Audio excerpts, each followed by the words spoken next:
Ito yung dahilan kung bakit hindi kami gumagawa talaga ng repair na wiring, especially kung gawa talaga sa iba yung wiring nila. Kagaya ng problem sa MDL, kagaya ng problem sa underglow, kagaya ng problem sa busina, etc. Kasi meron kami mga certain reason kung bakit namin sinasabi yun sa customer namin. Ito, example na lang, ipapakita ko sa inyo kung ano yung reason na yun talaga. Set aside muna natin tong harness natin, yung JR Motorworks harness natin. Ipapakita ko sa inyo yung na-extract namin kahapon na wiring.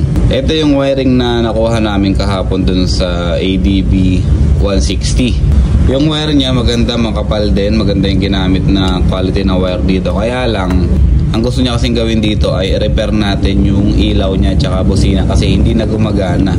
So chinek natin yung sa may battery, wala naman siyang fuse box, wala siyang nilagay na safety fuse dito sa wiring na to. So wala na tayong ibang reason kundi yung pinaka mismong wiring na talaga. Kasi sa amin possible kapag hindi gumana yung ilaw or yung busina, kine-check muna namin yung fuse box kasi maaaring merong short circuit na nangyari sa mga switches or sa ilaw mismo, nag-short yung ilaw, pumuputok yung fuse natin. Dito sa part na to, ito yung isa original, may balot pa na electrical tape. Ito kasi tinanggal ko na kasi pinakita ko talaga dun sa customer. Yung gusto ni sir ay repair lang muna.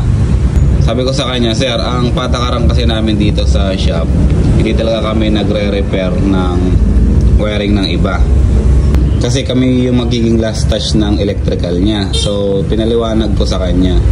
Ngayon, pinapaliwanag ko yun sa kanya nang hindi ko pa nababaklas yung itong pinaka-wiring niya. After kong mabaklas yung wiring, ito pinakita ko sa kanya. Sabi ko sa kanya, sir, ito yung reason namin kung ba't hindi kami nagre-repair ng wiring. Ito, pansinin nyo na lang kako ito, yung relay ninyo. Kung makikita nyo, corroded na yung loob. Ibig sabihin niya, napasok na siya ng tubig. Ayan. Bukod sa itong relay na to, talagang mahinang klase lang talaga to. Ito yung typical na relay na ginagamit talaga ng mga nagkakabit ng busina tsaka ilaw or kahit anong electrical. Kung mapapansin nyo rin dito sa likod, yung mga pin, ayan, corroded na rin, puro kalawang na rin siya. Kinalawang yan kasi naipunan siya ng tubig. Naipunan kasi nakabalot ng electrical tape to, yung original na itsura nito, ganito. Nakabalot siya ng electrical tape. Ngayon, yung tubig na pumapasok dyan ay stuck na. Hindi na nakakalabas. So naiipon na dyan hanggang sa maging corroded na. Ito mas malala yung loob nito, no? Ang original na itsura ng relay na to ay clear, transparent. Ngayon mapapansin nyo, hindi nyo na nakikita yung loob kasi puro kalawang na siya. In-explain ko dun sa customer, pag ni-repair natin yan sir, sabi ko sa kanya, yung problem mo babalik. Maayos man natin ngayon, mapalitan man natin ng relay, pero babalik at babalik pa rin yung problem mo. Kasi nga hindi natin inayos yung wire, ni-repair lang natin. Yun yung pinaka magiging consequences niya. Sabi ko sa kanya, kung gusto mong pang matagalan na fix ng motor niya, ng ilaw tsaka busina, yung tipong hindi na siya mamomroblema, ipa-rewire na lang niya. Pinakita ko naman sa kanya tong harness natin. Ayan yung itsura ng harness natin, malinis, madali i-maintain. Nasasabi kong madali i-maintain yan kasi meron siyang socket tsaka relay. Dalawang part yan. Kung magka-problema yung relay natin dito, huhugutin lang natin yan and then papalitan natin ng bago. Unlike dito, kung nakikita nyo, nakabalot ng tape. Tapos meron din naman siyang terminal dito. Kaya lang ang problema na ito, kung hinuhugot natin yan tapos wala naman siyang socket, possible maligaw-ligaw yung mga terminal natin. Pwede natin may pasok yung terminal na to sa maling pin kasi wala siyang socket eh. Unlike nito, fix na yung mga terminal, hindi nyo yan may papasok dyan kasi pag nakabaliktad yung relay natin, hindi natatama yung mga pin niya dun sa socket. So isa yun sa reason kung bakit madali i-maintain yung harness natin na ganito.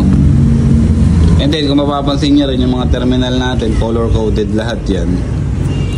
Sa switches natin, ito selector ng loud horn tsaka stock horn, passing, tri-switch.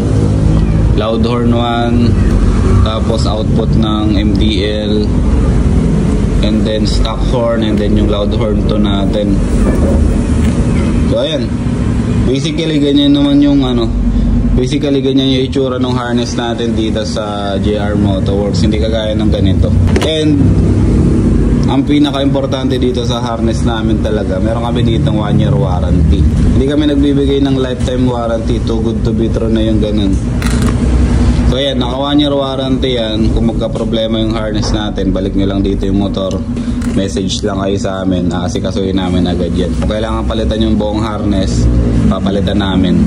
Yung ganito, kung i-repair natin yung ganito, hindi kami magbibigay ng warranty kahit isang araw dito. Mahirap na makipagsapalaran sa ganitong wiring. Ayan, nakikita nyo naman yung resulta, diba? Corroded, and mahirap habulin kung saan yung may sira dito kasi maganda nga yung wire mo, makapal, pero wala naman siyang color coding. Hindi mo alam kung saan tumatakbo yung wire na ginamit dito. Unlike dito, itong dilaw, makikita mo siya dito sa dulo. Ayan yung after ignition, diba?